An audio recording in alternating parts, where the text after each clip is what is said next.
अच्छा जी, लेकिन इसकी MPPT रेंज तो 450 है ना। अगर फ़र्ज़ कर लिए मेरे दोस्तों मैं इसके साथ 9 पैनल्स लगा देता हूँ तो ये 450 वोल्ट हो गया, तो इसकी अभी भी MPPT रेंज के अंदर है। लेकिन यहाँ पर मैं आपको एक नहायत ही इम्पोर्टेंट बात बताने लगा हूँ दोस्तों, दिल के कानों से सुनिए।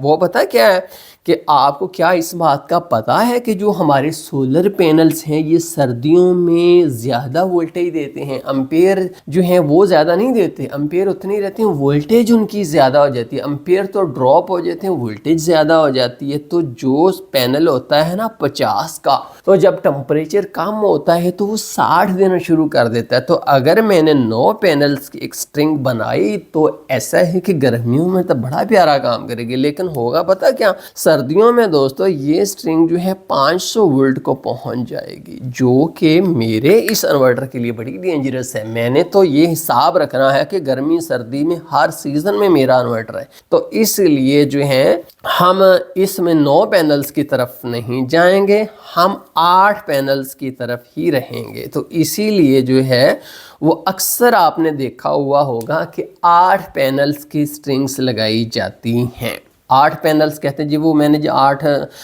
सोलर पैनल लगवाकर सिस्टम लगवाया जी, 8 पैनल लगवाया 350 300।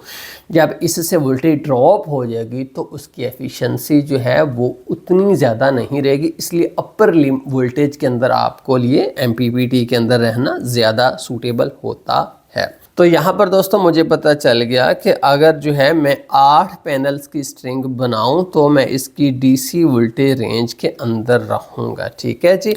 और फ़र्ज़ कर लीजिए कि मेरे पैनल जो हैं वो 585 वाट के हैं, ठीक है, 585 वाट का पैनल मैंने लिया है। अब यहाँ पर मैंने देखना है कि अगर 585 वाट के 8 पैनल हों तो ये कितने वाट के बनते हैं, तो ये हैं 4680 वाट बनते हैं। तो यहाँ पर वोल्टेज रेंज तो मैंने अचीव कर ली, लेकिन देखिए मेरा PV इनपुट 7000 है। मैंने तो इन्वर्टर पर पैसे खर्च किए थे यार, PV 7000 का लिया था। अब मैं 4680 वाट लगाकर इतना नीचे रहूँ उस पावर से इतना नीचे रहूं, तो ये फर्ज कर लीजिए कि ये है 12 एम्पियर का, ठीक है। एम्पियर वही रहेंगे, जो 12 एम्पियर थे एम्पियर वही रहेंगे। अब मेरे पास एक सॉल्यूशन आया कि मेरा जो इन्वर्टर है वो 27 एम्पियर का है, तो क्यों ना मैं 4680 की एक और स्ट्रिंग लगाकर साथ 12 एम्पियर की, तो जो है इसको डबल कर दूं, ये 24 एम्पियर हो जाएंगे, जो कि इसकी MPPT रेंज जो है ना एम्पियर की उसके अंदर ही है ना भाई। 24 भी तो इसके नीचे ही है ना, इससे ऊपर नहीं मैंने जाना, इससे नीचे तो जाऊंगा। जबकि फिर देखिए ना 4680 जो है ज़रबे 2 कर दूंगा मैं, तो ये 9360 वाट बन गया। तो अब एक और प्रॉब्लम आ गया। प्रॉब्लम दोस्तों ये आ गया कि मैंने तो PV जो है 7000 वाट से ज़्यादा देनी नहीं थी भाई। इसका जो है PV इनपुट कंपनी ने कहा है कि 7000 वाट आपने देनी है, तो मैंने तो इसको 9000 वाट से भी ज़्यादा की PV दे दी, पावर इनपुट के अंदर दे दी। PV जब मैं बोल देता हूँ तो इसका मतलब है सोलर पैनल का इनपुट। तो यहाँ पर मुझे ये पता चल गया कि यार मुझे कुछ ना कुछ अब करना पड़ेगा, ठीक है जी, कुछ ना कुछ करना पड़ेगा। तो मैं ऐसे करता हूँ कि जो 8 पैनल की स्ट्रिंग बनाई थी ना उसको मैं पीछे ले जाता हूँ। मैं ऐसे करता हूँ कि मैं 6 पैनल्स की स्ट्रिंग बनाकर देखता हूँ तो मुझे क्या रिजल्ट्स मिलते हैं। आइए ज़रा 6 पैनल्स की स्ट्रिंग्स बनाते हैं। तो MPPT रेंज जो है उसके अंदर वोल्टेज तो उसके अंदर ही है, 300 वोल्ट है, तो ज़बरदस्त है, वोल्टेज का तो कोई मसला नहीं है। अलबत्ता 585 ज़रबे 6 पैनल तो ये 3510 बनता है, यानी कि 3510 वाट की एक स्ट्रिंग 12 एम्पियर की और 3510 वाट की दोस्तों दूसरी जो है। तो एम्पियर जो है वो भी MPPT रेंज के अंदर है और ये 7000 और 20 की वाट की PV इनपुट है जो कि इसको मैच कर गई है। तो अब मुझे पता चल गया कि मुझे ऐसे करना होगा 6 पैनल्स की 2 स्ट्रिंग्स बनानी होंगी। पहले 6 पैनल्स लूँगा, उनको सीरीज़ में कनेक्ट करूँगा